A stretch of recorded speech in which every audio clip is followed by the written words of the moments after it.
মুরগি পালন এ টু জেডের আজকে হচ্ছে ৮তম দিন। হ্যালো ভিউয়ার্স, আসসালামু আলাইকুম। সততা এগ্রো থেকে বলছি, আমি মহসিন গাজী। তো সকাল সকাল চলে আসলাম খামারে আসার পর হচ্ছে আমরা সর্বপ্রথম জীবাণুনাশক দিয়ে স্প্রে করে নিতেছি। তো আপনারাও হচ্ছে সর্বপ্রথম খামারে প্রবেশ করার আগে জীবাণুনাশক দিয়ে স্প্রে করে তারপর হচ্ছে খামারে প্রবেশ করবেন। তো এখানে দেখতে পাচ্ছেন যে আসলে আমাদের মুরগিগুলো হচ্ছে অনেক ঘন হয়ে গিয়েছে। তো আমরা হচ্ছে আজকে এই মুরগগুলোর জায়গা হচ্ছে বাড়িয়ে দিব।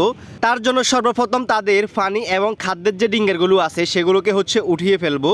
তো এই যে দেখতে পাচ্ছেন আমরা পানি এবং খাদ্যের ডিঙ্গারগুলো উঠিয়ে ফেলতেছি। তো যেহেতু আজকে হচ্ছে আমরা তাদের জায়গাটা বড় করে দিব এবং হচ্ছে আগের যে পুরান লিটার আছে সেই জায়গাটা হচ্ছে ভিজে গিয়েছে, সেগুলোকে হচ্ছে আমরা চেঞ্জ করে দিব।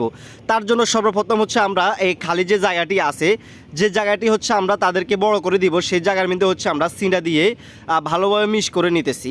আপনারা হচ্ছে এভাবে আগে থেকে নতুন যে জায়গার মধ্যে হচ্ছে বাচ্চাগুলোকে ছেড়ে দিবেন, সেই জায়গাটি হচ্ছে ধানের চিঁড়া দিয়ে আগে থেকে ভালোভাবে মিশ করে তারপরে হচ্ছে দেন বাচ্চাগুলোকে ছেড়ে দিবেন। যেহেতু তাদের বয়স চলে আজকে ৮তম দিন, তার জন্য হচ্ছে আমরা আমাদের যে বুডারগুলো আছে সেগুলোকে হচ্ছে খুলে ফেলতেছি। তো আপনারা হচ্ছে আপনাদের বুডারগুলো ৬ থেকে ৭ দিনের মধ্যে খুলে ফেলবেন। বুডারগুলো খোলার পরে হচ্ছে যেহেতু আমাদের এই লিটারগুলো ভিজে গিয়েছে, তো আজকে হচ্ছে আমরা এই লিটারগুলোকে হচ্ছে চেঞ্জ করব। তার জন্য সর্বপ্রথম হচ্ছে আমাদের পানির ডিঙ্গারের নিচে যে কাগজগুলো আছে সেগুলোকে হচ্ছে আমরা উঠিয়ে ফেলতেছি। এখন হচ্ছে আমরা নতুন যে জায়গার মধ্যে হচ্ছে সিঁড়া দিয়ে রেখেছি বাচ্চাগুলোকে, সেই জায়গার মধ্যে ছেড়ে দিয়েছি। তো এখানে যে একটা বোর্ড দেখতে পাচ্ছেন সেই বোর্ডটি হচ্ছে নতুন জায়গার মধ্যে হচ্ছে লাগিয়ে নিয়েছি।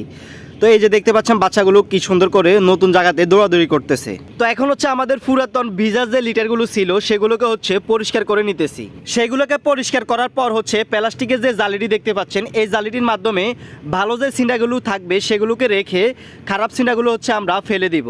তারপর ভালো যে সিঁড়াগুলো থাকবে সেগুলোকে হচ্ছে আমরা আবার আগের মতো এভাবে ছিটিয়ে হচ্ছে মিশ করে দিব। যেহেতু আমাদের এই সিঁড়াগুলো হালকা হালকা ভিজা, তার জন্য হচ্ছে আমরা কাঠের যে ভুসি আছে সেই ভুসি দিয়ে হচ্ছে মিক্স করে নিতেছি। তো মিক্স করে নেওয়ার পর এখানে দেখতে পাচ্ছেন ঠিক আগের মতোই হচ্ছে আমরা সিন্ডাগুলোকে হচ্ছে কাঠের ভুসি দিয়ে একটু হচ্ছে শুকনা করে নিয়েছি। এই যে দেখতে পাচ্ছেন একটু জুরজুরা করে নিয়েছি আমরা, যেহেতু তাদের কোনো সমস্যা না হয়। তারপর হচ্ছে ঠিক আগের মতোই হচ্ছে পানি এবং খাদ্যের যে ডিঙ্গারগুলো আছে সেগুলোকে হচ্ছে আমরা সিরিয়াল বাই সিরিয়াল হচ্ছে বসিয়ে নিতেছি।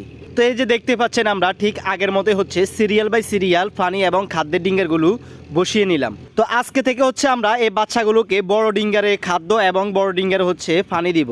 তো তার জন্য এখানে আগে থেকে আমরা পানি ডিঙ্গারগুলো ধুয়ে নিতেছি। তো আজকে হচ্ছে যেহেতু ৮তম দিন সকাল টাইম, তো আমরা আজকে পানির সাথে ওষুধ হিসাবে ব্যবহার করতেছি হেফাটনিক। এই ওষুধটি হচ্ছে প্রতি ১ লিটার পানির সাথে ১ মিলি করে।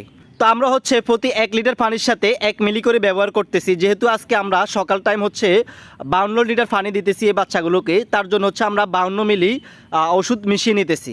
তো ওষুধগুলোকে ভালোভাবে মিশিয়ে নেওয়ার পর আমরা এখন হচ্ছে ডিঙ্গারে পানিগুলোকে ঢুকিয়ে নিতেছি। তারপর হচ্ছে আমরা এখন তাদেরকে পানিগুলো দিয়ে দিব। যেহেতু আজকে লিটার পরিষ্কার এবং জায়গা বড় করার কারণে তাদের প্রায় ২ ঘন্টা যাবত হচ্ছে পানি শর্ট ছিল, তার জন্য হচ্ছে তাদেরকে পানি দেওয়ার সাথে সাথে হচ্ছে তারা কি সুন্দর করে পানিগুলোকে খেয়ে ফেলতেছে। তারপর আজকে দুপুরে কি কাজ করলাম, তো আজকে দুপুরে ওষুধ, খাদ্য আর হচ্ছে পানি দিয়েছি। তো আজকে পানির সাথে ওষুধ হিসাবে ব্যবহার করেছি 6+।